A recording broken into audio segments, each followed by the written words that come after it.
오늘 말씀은 우리 하나님 여호와입니다. 우리가 지난주에 여호수아가 성소가 있는 실로에서 온 백성을 모아서 마지막 말을 했던 것을 배웠어요. 그죠? 이제 너희 하나님, 그 하나님이 우리 하나님으로 고백이 되어야 된다라는 마지막 말을 한 거고, 오늘은 이게 유언 같은 이야기인데 무엇이냐 하면 언약을 갱신하는 장면이에요. 지금까지 이스라엘은 출애굽을 해서 그 출애굽기 20장에 십계명을 받잖아요. 시내산에서 그들이 언약을 맺었어요. 하나님과 사인을 했다는 얘기예요. 백성들은 하나님을 섬기고 하나님은 백성들을 돌보는 계약서에 사인을 했기 때문에 하나님이 지금까지 계속 그들을 이끌어 오셨어요. 그리고 오늘은 마지막에 여호수아가 하는 게 뭐냐? 이제 여호수아가 죽지 않습니까? 오늘로 여호수아서가 끝이 나잖아요. 내가 죽은 후에 이 백성들이 하나님을 섬길지 말지를 다시 재계약을 하는 장면이에요. 이해를 하시겠죠? 재계약을 하는 장면이에요. 여러분들 보험을 하든 뭘 하든 시간이 지나면 재계약을 해야 되잖아요. 언약의 내용은 변함이 없어요. 왜? 사람이 바뀌는 거예요. 이제 인도해줄 여호수아는 죽고 여호수아 이후로 하나님은 이 민족의 지도자를 세워주지 않습니다.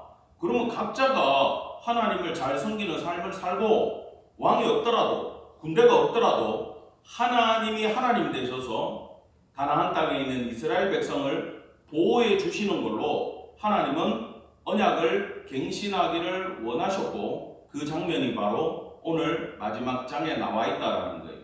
자, 1절 다 같이 보겠습니다. 시작. 여호수아가 이스라엘 모든 지파를 세겜에 모으고 이스라엘 장로들과 그들의 수령들과 재판장들과 관리들을 부르매 그들이 하나님 앞에 나와 선지라. 자, 지금 하나님 앞에 나와 섰다 그랬어요. 그러면 모임의 주체가 누굽니까? 모임의 주체가 하나님인 거죠. 하나님이 백성을 다 모았고 대표로 여호수아는 앞에 나와 있을 뿐이에요. 그래서 그는 하나님의 말씀을 대언하고 계약서 사인하도록 진행하는 그런 역할을 맡게 됐다라는 거죠. 근데 여러분, 왜 세겜으로 불렀냐라는 거예요. 성소는 지금 어디 있습니까? 실로에 있죠. 23장은요 어디서 모였냐 하면 성소가 있는 실로에서 모였어요. 근데 오늘은 갑자기 세겜으로 오라고 합니다. 이 장면을 우리가 이해를 하고 가야 돼요. 근데 헷갈리는 게 뭐냐면은, 참고로 본문 26절에 보면 여호수아가 이 모든 말씀을 하나님의 율법책에 기록하고 큰 돌을 가져다가 거기 여호와의 성소 곁에 있는 상수리 나무 아래에 세우고, 상수리 나무는 세겜에 있어요. 역사적으로. 그리고 성소는 실로에 있는데 여기 성소 곁에 상수리 나무라 그러면 착각하시면 안 돼요. 성막을 실로에 뒀다가 24장이 되면서 한 장 만에 세겜으로 옮겼다라고 착각하면 안 돼요. 요건 우리의 번역이 조금 오류가 있는 것 같아요. 성소라고 하는 건 미크다시라는 말인데 거룩한 곳, 신성한 곳이기 때문에 성소, 성막을 이 말로 불러요. 그런데 그 뜻만 있는 게 아니고 받쳐진 곳, 피난처에도 이 단어를 쓰고 있어요. 하나님이 임재가 있고 하나님이 구별해버리고 하나님이 모이라고 하면 그곳이 거룩한 곳이 된다라는 거예요. 호렙산도 모세한테 뭡니까? 네가 선 곳은 거룩한 곳이니 신을 벗으라 그러면 그곳이 성소가 되는 거예요. 이것처럼 지금 상수리 나무 아래에 이걸 세우고 이게 여호와의 성소겠지 아니라, 성소는, 성막은 실로에 여전히 있고 세겜에 성막 때문에 부른 게 아니고 뭐 때문에 불렀다? 그걸 지금부터 이제 설교를 하는 거예요. 그리고 이곳에 그리심산과 에발산이 있어요. 그 요한복음 4장에 우물가의 여인을 예수님이 만나러 오지 않습니까? 그 여자가 예배에 대해서 어디서 예배해야 되느냐라고 물을 때 기준이 되는 게 그 사람한테는 세겜이었어요. 그만큼 중요한 땅이에요. 야곱의 우물을 얘기하고 에발산에 돌단을 세우고 거기서 하나님 앞에 축복과 저주를 선포하고 했던 성소가 에발산 그리심산 중간이 어딥니까? 그 계곡이 바로 세겜이고 거기에 상수리 나무가 있었기 때문에 이 지금 성소는 다른 게 아니라 에발산에 있는 돌단을 의미하고 있음을 여러분 기억하기 바랍니다. 예, 성경 통독할 때 절대 헷갈리시면 안 돼요. 자, 그 다음부터 지금 여호수아가 하나님의 말씀을 이같이 지금 대언하고 있는데 한번 쭉 보세요. 지금 아브라함 이야기를 하고 있고 이삭, 야곱, 에서를 얘기하고 모세를 이야기하고 출애굽과 광야를 이야기하고 아모리 땅에 들어간 것과 두 왕을 죽인 것과 모압 왕 발락이 발람을 사주해가지고 이스라엘을 저주하려고 했으나 하나님이 축복으로 바꾸셨고 여리고를 무너뜨리고 가나안 7 족속을 물리치며 왕거를 보내셨다. 이 왕거를 보냈다라는 얘기를 하나님이 전쟁을 벌로 하셨다라는 얘기가 아니에요. 여러분 벌집을 쑤시면 벌들이 달라들잖아요. 그러면 어떻게 합니까? 36개 주랭랑을 쳐야 돼요. 하나님이 전쟁에 개입해가지고 이스라엘을 도우실 때 적들이 도망가는 모습이 뭐다? 벌에 쫓기는 모습이었던 거예요. 그렇게 하나님의 능력으로 그들을 쫓아냈다. 그걸 12절 끝에서 이렇게 얘기합니다. 너희의 칼이나 너희의 활로서 이같이 한 것이 아니다. 그러면서 결국에는 뭐를 주셨느냐? 수고하지 아니한 땅과 들어가 보니까 적들을 다 물리쳤는데 밭을 다 갈아놓고 농지를 다 개간을 해놨어요. 집이 필요한데 집들이 그대로 남아있어요. 밭에 가니까 포도가 열려있고 감람나무가 열려있고 그저 따먹기만 하면 돼요. 이런 축복을 너희가 누리지 않았냐라고 하면서 하나님의 말씀을 대언하고 있는데 이 포인트들을 우리가 살펴봐야 된다는 거죠. 먼저 창세기 12장에 보면 자 여기 지금 본문에 아브라함의 아버지 나홀의 아버지 데라가 강 저쪽에서 갈대아 우리에서 그죠? 메소포타미아에서 우상을 다른 신들을 섬겼으나 우상을 섬기고 있었다. 거기에서 아브라함을 불러냈다. 지금 그 얘기로 출발하잖아요. 그렇게 출발한 아브라함이 결국 도착한 데가 창세기 12장이 아브라함이 부름받는 장면이잖아요. 거기에 보면 6절에 세겜 땅 모래 상수리 나무에 이르렀다. 거기서 하나님이 아브라함에게 내가 이 땅을 내 자손에게 주리라 약속을 하셨고 언약을 맺었고 거기서 아브라함은 단을 쌓고 여호와의 이름을 부르더니 이렇게 나와요. 그러면 세겜은 무슨 땅이에요? 하나님과 첫 번째 언약을 맺은 땅이고 아브라함이 공식적으로 첫 예배를 하나님 앞에 올려드린 곳이 어디다? 세겜 땅이다. 잘 기억하시기 바랍니다. 두 번째로는 야곱의 이야기가 소개되고 있는데 야곱과 세겜은 무슨 관계가 있냐 하면은 야곱이 이제 외삼촌 라반의 집 거기서 올라올 때에 바다나람에서 출발해가지고 올 때 하나님과 언약은 어디로 간다 그랬어요? 베델로 간다 그랬어요. 베델에 가가지고 거기서 내가 하나님 앞에 뭐 11조도 올려드리고 제단을 쌓고 어쩌고 저쩌고 도망가기 전에는 그 약속을 다 했잖아요. 근데 올라오다 보니까 세겜 땅이 너무 좋은 거야. 그리고 생각해 보니까 여기 우리 할아버지가 계셨던 땅이기도 한데 여기 좀 살아볼까 하는 생각이 든 거예요. 그 땅이 좋은 거야. 거기 눌러 앉아가지고 살다가 어떤 일이 있었습니까? 그 막내딸 디나가 클럽에 간 거야. 우리말로 하면 거기서 세겜 족장 2족. 근데 족장 이름도 뭐예요? 세겜이야. 그 친구한테 겁탈을 당해가지고 이것에 대한 복수로 시므온과 레위가 거짓말로 하나님의 거룩한 언약인 할례를 가지고 속여서 세겜족들을 다 할례받게 해놓고는 다 죽이고 약탈해버리죠. 아주 치사한 짓을 해버린 거예요. 그것 때문에 이방의 주변에 있는 모든 나라들이 일어나서 야곱족을 죽여야 되겠다라고 했을 때 야곱이 정신이 팍 하고 드는 거야. 뭐라고 들었습니까? 내가 하나님의 약속을 잊어버렸구나. 내가 이 땅에서 그냥 우상에 빠져서 살다 보니까 내 딸이 이런 일을 겪고 내 아들들이 저런 짓을 저지르는구나. 내가 다시 하나님과의 약속을 기억하고 우상을 버리고 그곳으로 가야 되겠다라고 출발할 때 그 세겜 땅 상수리 나무 아래에다가 그들이 가지고 있던 모든 이방 신상과, 그럼 이방 신상이 있었다는 거 아니에요?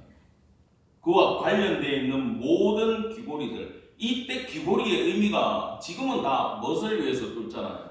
기껏 해가지고 뭐 두통 있다고 여기를 뚫고 이러는데, 그때는 사실 노예들이 이걸 뚫어요.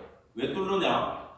문지방에 딱 내가 이제 저쪽에 있는 노예를 샀어요. 키가 요만해. 사가지고 오면 여기 내 집에 문지방에 가가지고 귀를 딱 대고 요 높이에다가 구멍을 딱 뚫어. 그러면 요 귀걸이를 하고 있다는 건 그 높이에 구멍이 있고 이 집의 종이라는 뜻이 있어요. 그죠? 그러면 이 사람들이 그때 귀걸이를 다 하고 있으면 어디 가서 귀를 뚫었을까요? 그냥 이방 제사하는데 다 다니던 사람이라는 거예요. 그리고 드라빔을 가지고 끝까지 나오는데 그 드라빔도 가정에 모시는 우상이에요.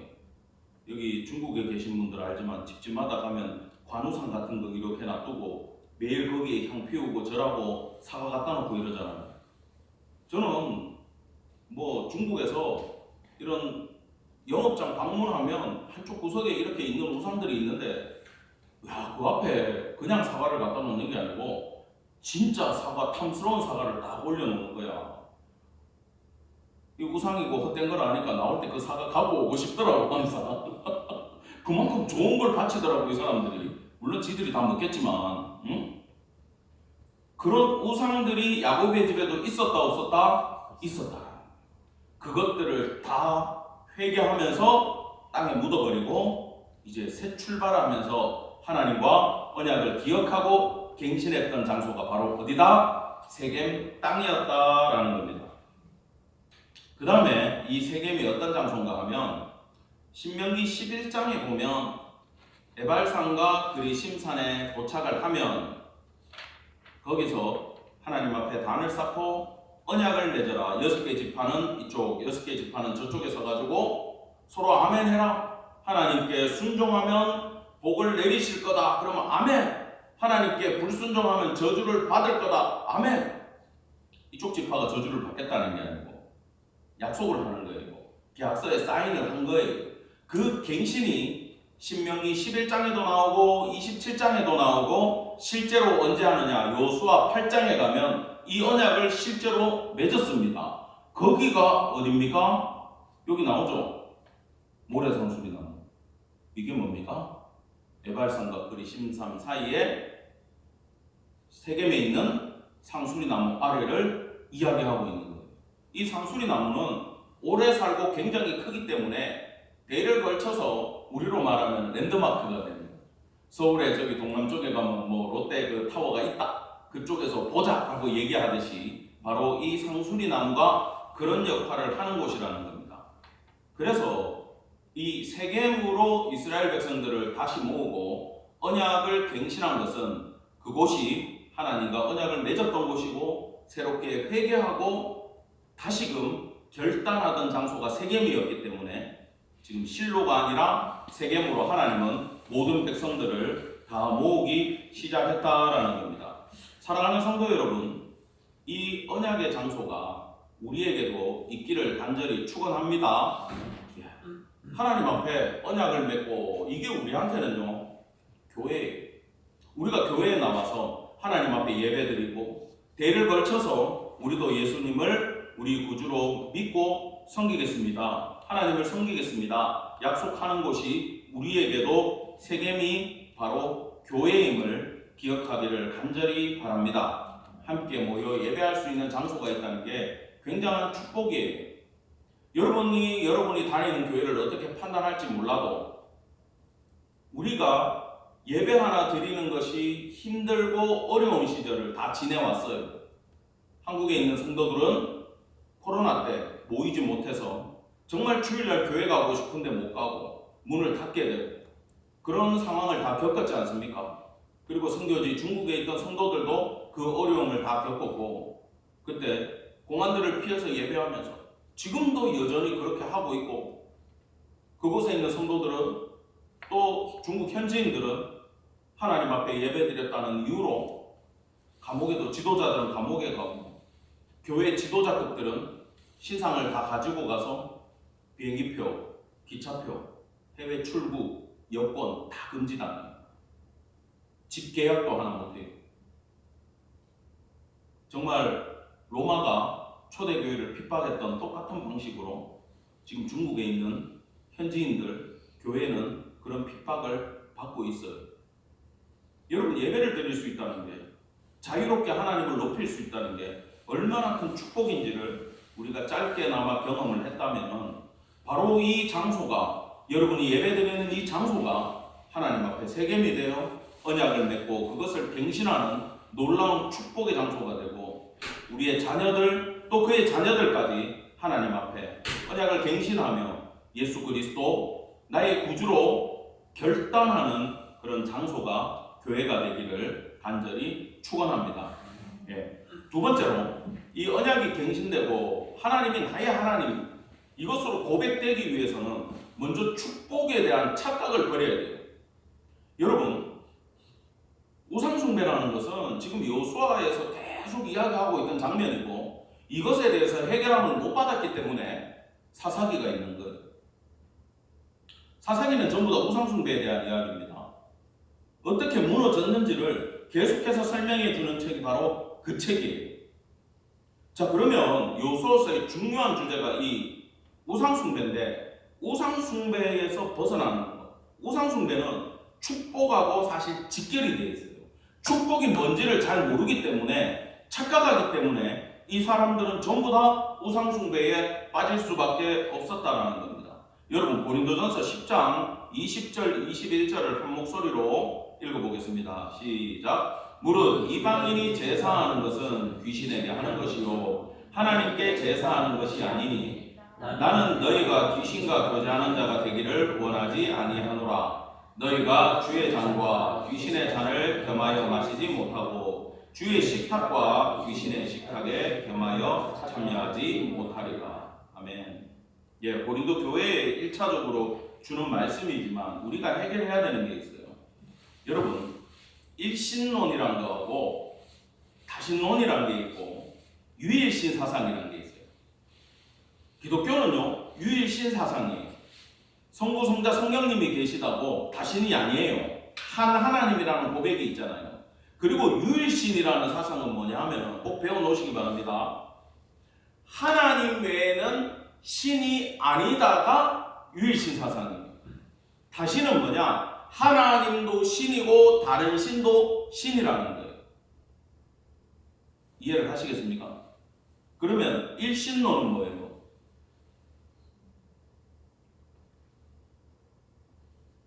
일신론도 비슷해요. 신이 하나라는 거예요. 근데 다른 신도 신임을 인정합니까? 안 합니까? 하는 거예요. 다른 신들 중에서 나는 이 하나의 신만 섬기겠다. 그러면 이건 일신론인데, 유일신론은 이 내가 믿는 신 말고는 신이 아니다라는 베타성을 갖는 거예요. 이해를 하시겠죠? 그래서 유일신간을 갖고 있기 때문에 종교다원주의는 맞아요? 틀려요? 틀려요. 뭐로 가도 뭐 서울만 가면 된다? 아니에요. 서울 가는 길은 하나밖에 없다가 바로 기독교예요. 그래서 기독교는 어떤 일이 있어도 타 종교와 연합을 하면 안 됩니다. 왜? 다른 건 신이 아니기 때문에. 카톨릭하고도 연합하면 안 돼요. 왜? 같은 하나님 섬기잖아요. 여러분, 모슬렘에 가도 같은 하나님 섬긴다고 얘기해요. 하나님의 이름이 다를 뿐이지. 같은 아브라함의 후손이라고 얘기한다고, 중동에 가도. 그렇게 이야기를 해요. 기독교인입니까? 나도 기독교인입니다. 그래. 왜? 예수를 그 신 중에 하나로 또 믿어요. 그러면은 당신이 정말 믿는 대빵신 이름이 뭡니까? 그러면 여호와라 안 그래요? 알라라 그래요. 그래서 헷갈리는 거예요. 여러분, 모슬렘의 기원에 대해서 예전에 설교한 적이 있는데 딱 기독교를 타켓으로 하고 있어요. 이걸 기억하시기 바랍니다. 그래서 여러분들이 자라나는 시대에는 아마 모든 종교가 난리를 치는 시대를 우리 자녀들은 살아가야 돼요. 따라합시다. 하나님 외에는 신이 없다. 그러면 나머지는 다 신이 아니란 얘기인데, 물론 우리가 샤머니즘에서 이렇게 보면 뭐 목석이라든지 그죠? 이런 거 세워두고 뭐 천하 대장군, 뭐 지하 여장군 이런 거 만들어두고 이거 신이라고 섬기는 사람들이 있고, 산당 같은 데 보면 큰 나무, 오래된 나무에다가 막 온갖 줄을 다 걸어놓고 그 앞에 가가지고 구슬하면서 그 나무에 붙어있는 신을 섬기는 모습이 있는데, 기독교 신앙에 의하면 그건 신이에요? 아니에요? 아니에요. 근데 우리가 왜 헷갈리냐 하면, 그렇게 우상을 숭배하는 자들에게서 뭐가 나타나냐? 따라합시다. 신적 능력. 신적 능력이 나타나기 때문에 헷갈리거든요. 아, 거기도 신이 있는 거다라고 생각하는데, 성경의 관점으로 보면은 신이 아니에요. 뭐예요? 귀신이에요. 사탄 마귀예요. 대적자지 섬기는 신이 아니란 말이에요. 우매하기 때문에 그걸 신으로 믿는 거예요. 왜? 능력이 일어나니까. 자, 돌아가신 조부모나 부모님한테 제사하는 기독교인들이 있어요. 살아계실 때 잘해야 되는데 그 아쉬움에 제사를 지낸다. 그러면은 조금이나마 그 마음을 이해할 수가 있어요. 근데 제사 지내는 사람들의 모습을 가만히 보면은 굉장히 복을 갈구하는 사람들이에요. 살아생전에는 잘해드리지, 돌아가시고 나가지고 왜 모시는 거예요? 여러분, 고린도전서 10장에서 뭐라 그래요? 이방인이 제사하는 건 누구한테 한다? 귀신한테 한다라는 거예요. 실제로 이 귀신한테 제사하는 상당에 가면은 신적인 능력을 경험을 할 수도 있습니다. 옆에서 여러분들이 성도니까 세상 사람들이 이 귀신의 존재에 대해서 있습니까 없습니까 물어보면 반드시 있습니다라고 설명을 해야 돼요. 그러나 예수 이름 앞에 우리 선제가 예수를 믿더라도 굿하는 자리에 가버리면은 굿이 안 돼요. 왜? 귀신이니까. 이걸 바로 이해를 하셔야 돼요. 세상 사람들은요, 여기에 속아가지고 신적인 능력이 나타나고 이것을 믿고 신봉을 하고 있어요. 근데 그 근본을 가만히 찾아 들어가면 이 신이 좋아서 믿는 게 아니에요. 왜 그럽니까? 이 신의 도움으로 내가 잘 되고 싶은 거지. 그죠? 내가 복을 얻고 싶은 거고, 내 사업이 잘 되고, 내가 건강해지기 위해서 조상신을 신으로 믿고 섬기고 있어요. 그 자리에 귀신이 와 있는지 모르고. 인간의 영혼은 죽으면 갑니다. 하나님 앞에 가야 돼요. 그러면 죽은 영혼으로 나타나는 모든 것들은 가짜예요. 근데 와가지고 우리 돌아가신 할머니와 나만 아는 비밀을 얘기를 해. 할머니의 모습으로 나타나. 그건 누가 하는 거예요? 귀신이 하는 거예요. 그래서 세상 사람들은 속고 있어요. 그러니까 무당을 찾아가서 그 신적인 능력을 빌려서 결국은 내가 잘 되고 싶은 거예요. 기독교 신앙하고 완전 반대예요. 이것들을 비롯해가지고 나를 위해서 우리의 성공, 이게 다 나쁜 건 아닙니다. 자녀, 물질, 평안, 인연, 정치적인 성향까지 모든 종교적 행위가 잘못돼 버리면 다 뭐가 될 수 있어요? 우상이 될 수 있다라는 거예요. 지난주에 그랬죠. 내 자녀를 사랑하면 먼저 누구를 사랑하라 그랬어요?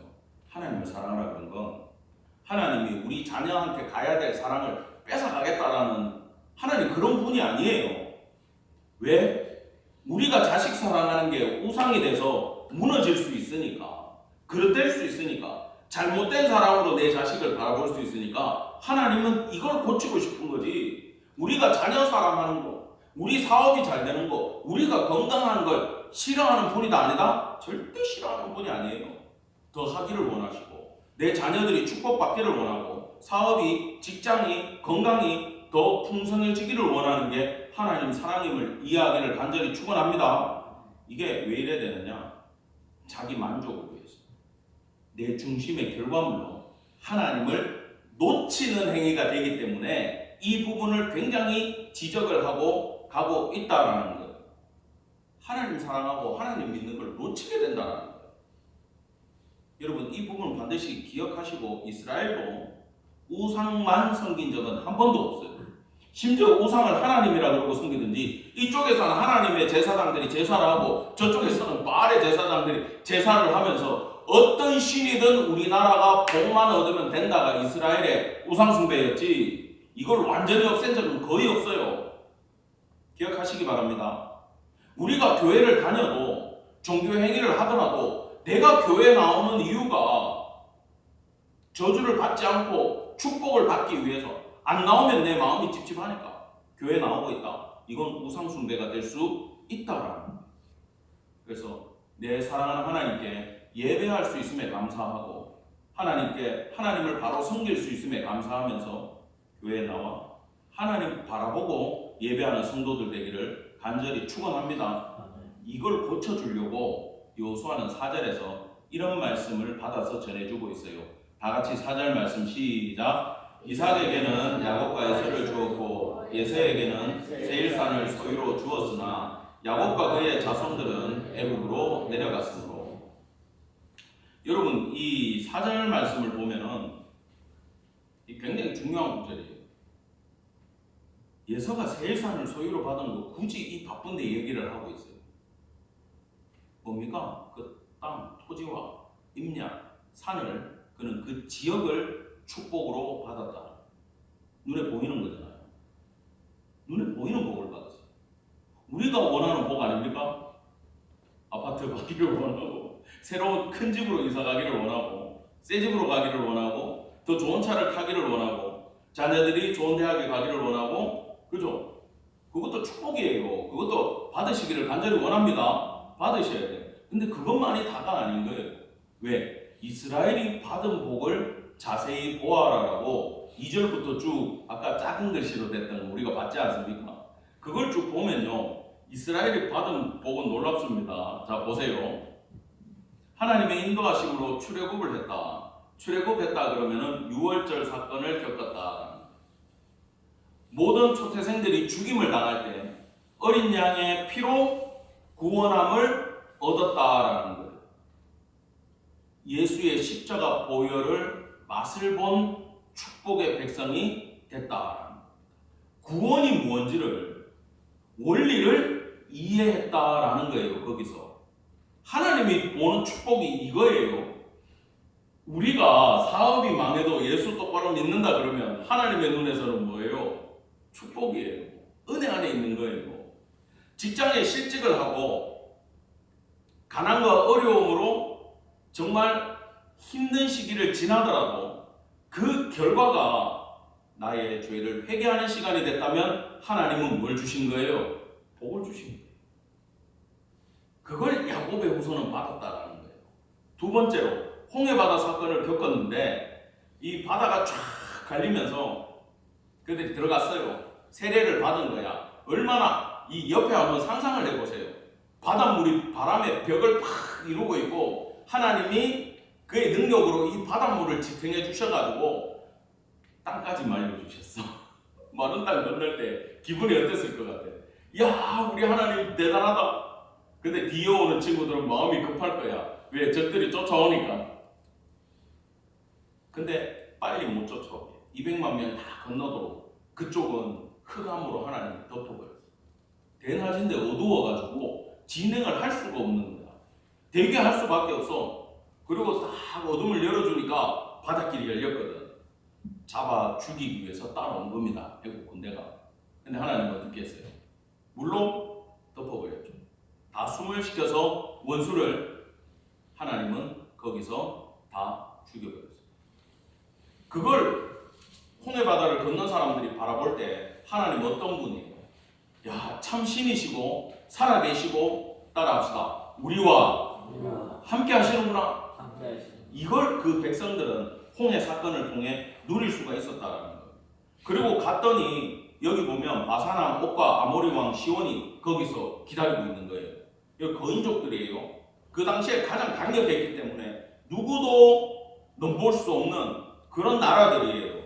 근데 하나님의 능력으로 모세를 통하여 그들을 물리쳐 주셨습니다. 이 소문이 가나안에 퍼지면서 가나안의 모든 족속이 떨 수밖에 없었어요. 가장 센 자가 무너졌다라는 거예요. 그 다음에 심지어 여기 보면 모압 왕 모압 왕입니다. 발락이 제사장 발람을 사주해가지고 돈 많이 주고 불렀어요. 저 백성 저주 좀 해라. 우리 군사력으로 이길 수 있는 나라가 아니다. 거기는 여호와가 있다. 그래서 여호와한테 로비를 해가지고 저 민족을 저주해라. 아주 생각은 잘했어. 기가 막힌 아이디어야. 똑똑한 친구야. 근데 발람이 돈 받고 하려니까 축복이 나가고 하려니까 축복이 나가고 하려니까 축복이 나와. 저는 도저히 못하겠습니다. 하나님이 발람의 저주도 뭐로 바꾸셨다? 축복으로 바꾸셨다.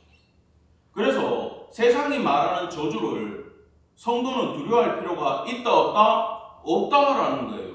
내가 하나님 제대로 믿고 관계성이 있으면 세상이 나를 저주하더라도 하나님은 뭘로 바꾸신다? 축복으로 바꿔주시는 분임을 여러분 믿기를 간절히 축원합니다. 이것이 이스라엘이 받았던 유산이라는 거예요. 여리고성 앞에 갔더니 내가 싸워야 되는데 어떻게 해주셨어요? 하나님이 그냥 무너뜨렸죠. 소리 질러라 순종해서 하고 질렀더니 무너져 버려요.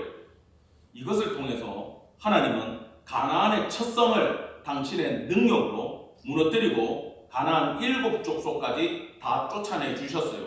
그들을 쫓아내서 그들이 쫓겨나는 모습이 왕벌에 쫓겨가는 모습으로 그들이 도망가더라는 거지. 그리고 놀라운 축복으로 그 땅을 선물로 받게 됐다. 그냥 땅을 받을 수도 있지만 이 모든 과정으로 하나님이 하고 싶은 얘기가 뭐예요?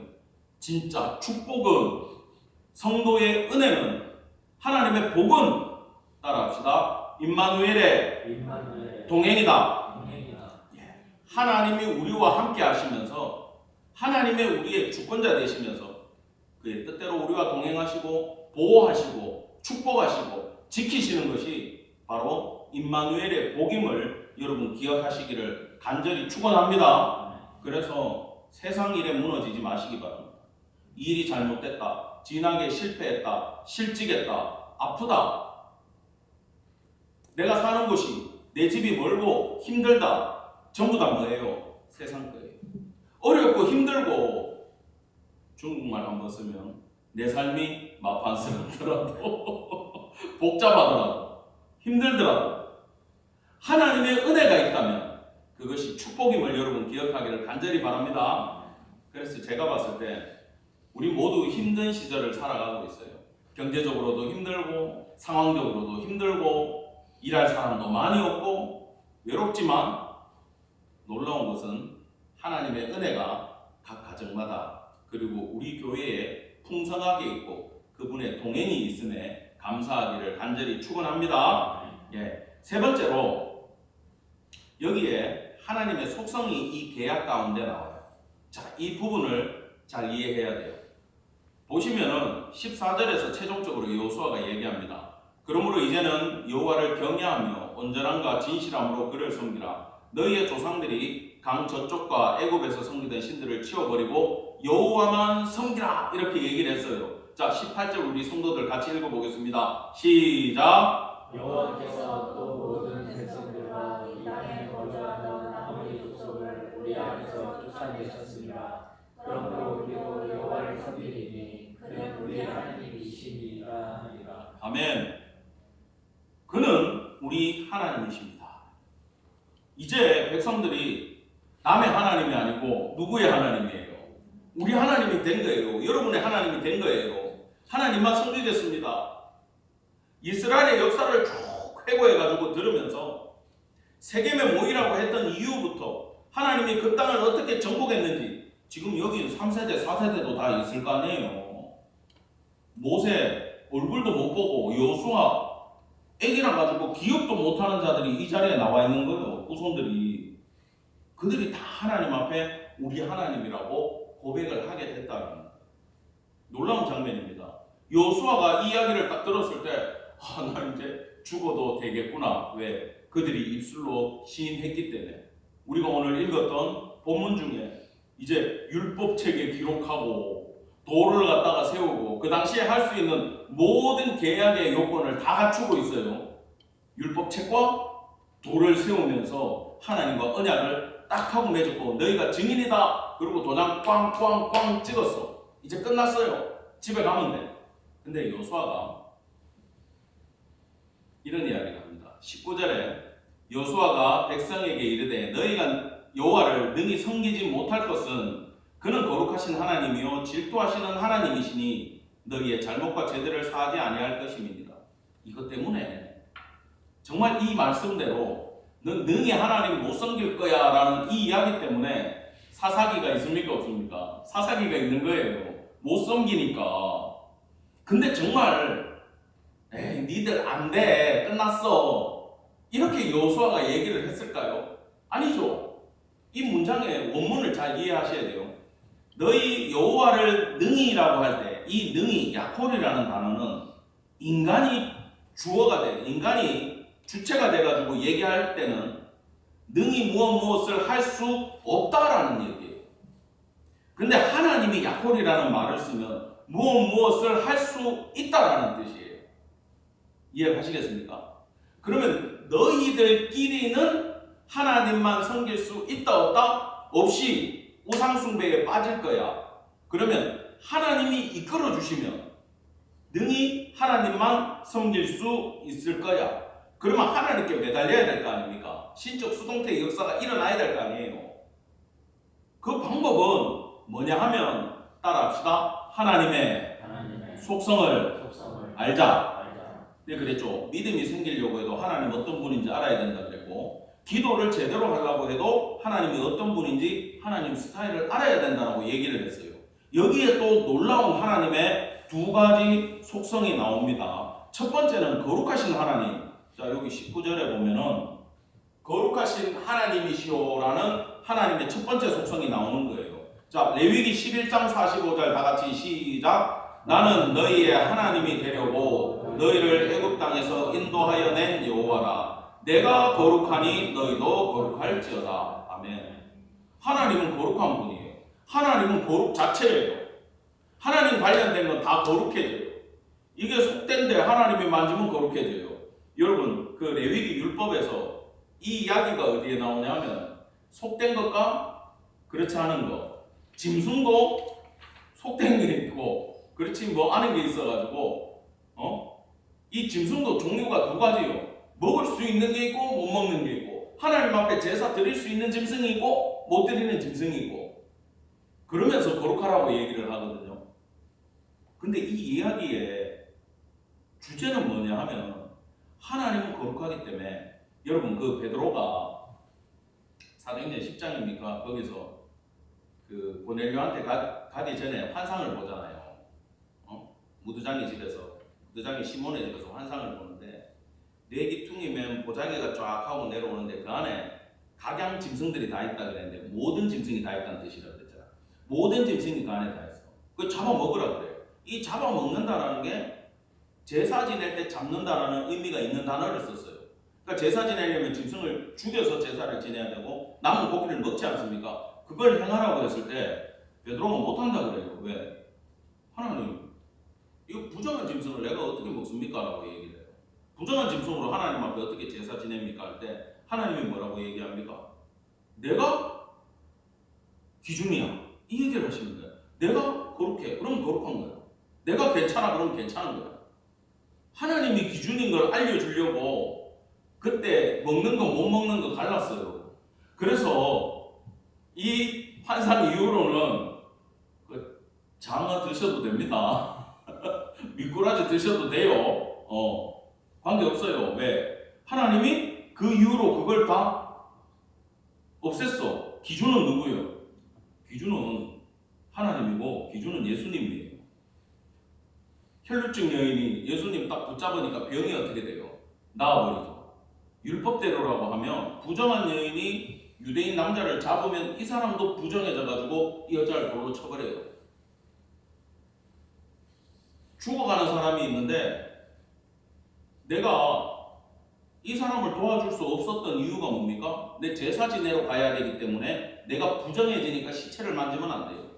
근데 베드로 자기 지금 무두장이 가죽쟁이 집에 있으면 그 가죽쟁이는 시체를 만지는 자고 이방인인데 그 집에 뻔뻔하게 가 있지 않습니까?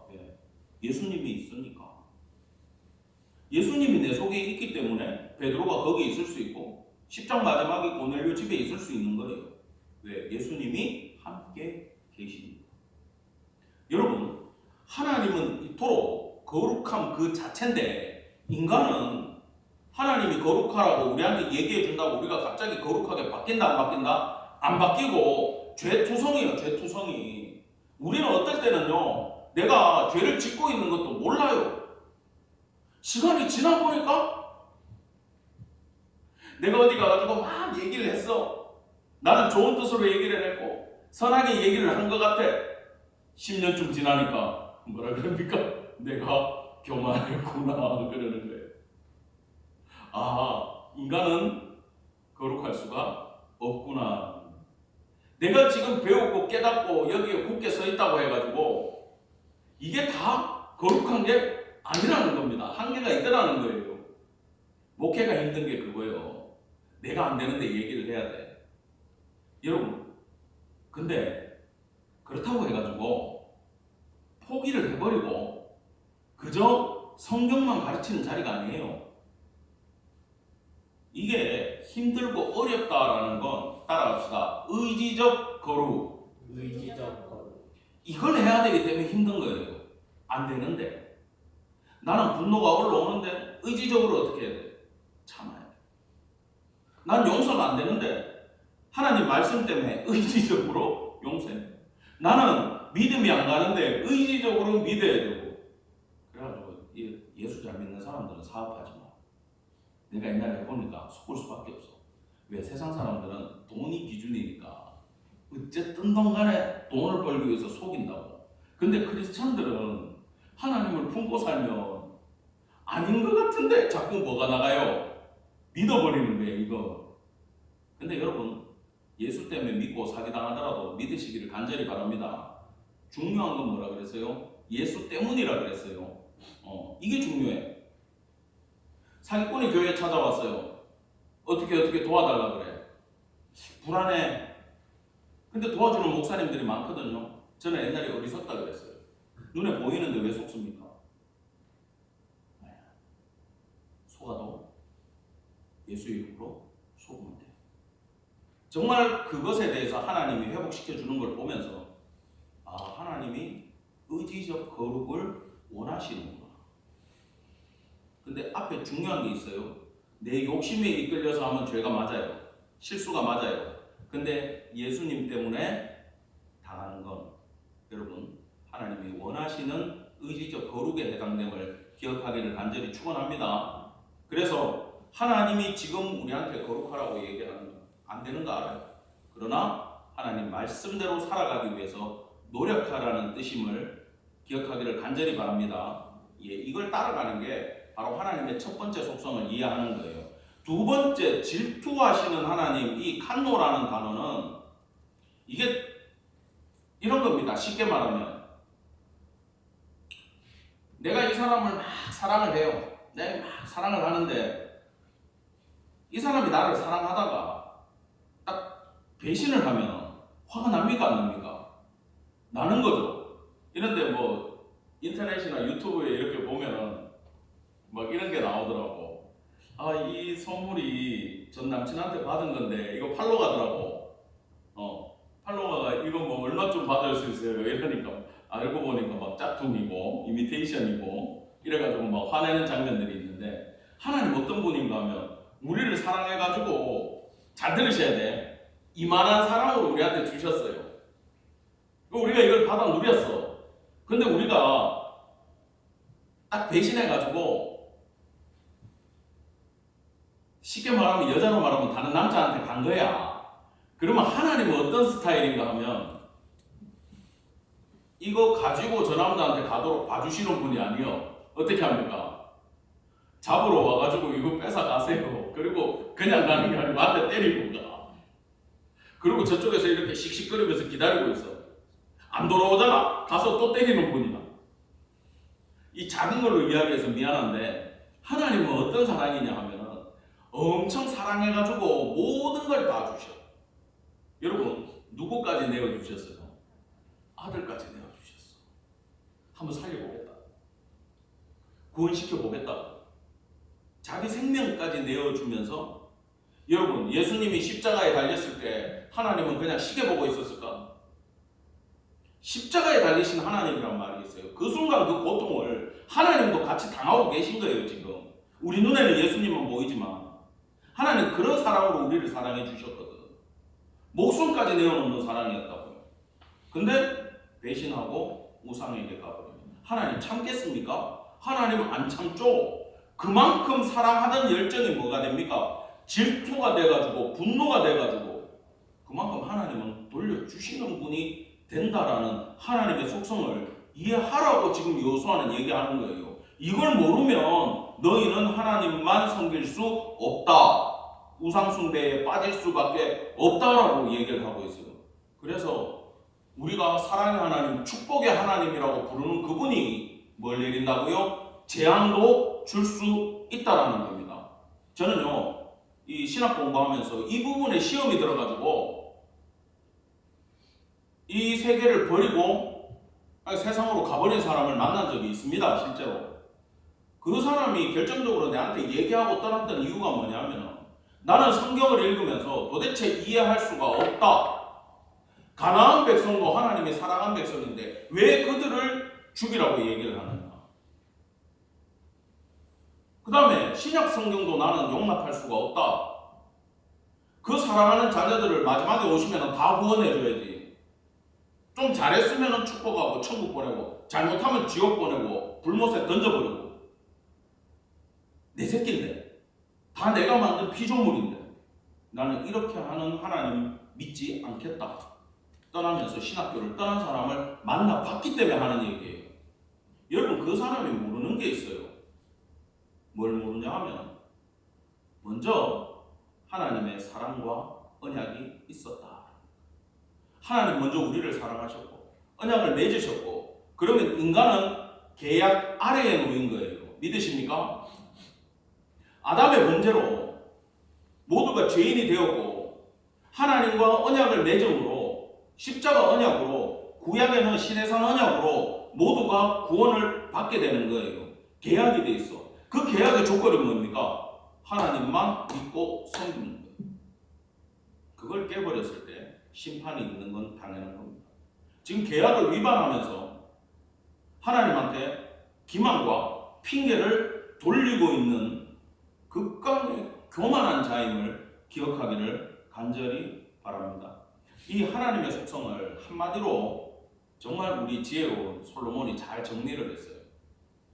자, 잠언 8장 17절 다 같이 시작. 나를 사랑하는 자들이 나의 사랑을 입으며 나를 간절히 찾는 자가 나를 만날 것이니라. 자, 네. 나를 사랑하는 자들이 나의 사랑을 입는다. 반대로 얘기합니다. 하나님 미워하는 자는 하나님의 미움을 받고 하나님 찾지 않는 자들은 하나님이 만나주시지 않고 하나님 앞에 교만한 자들은 하나님이 심판하신다.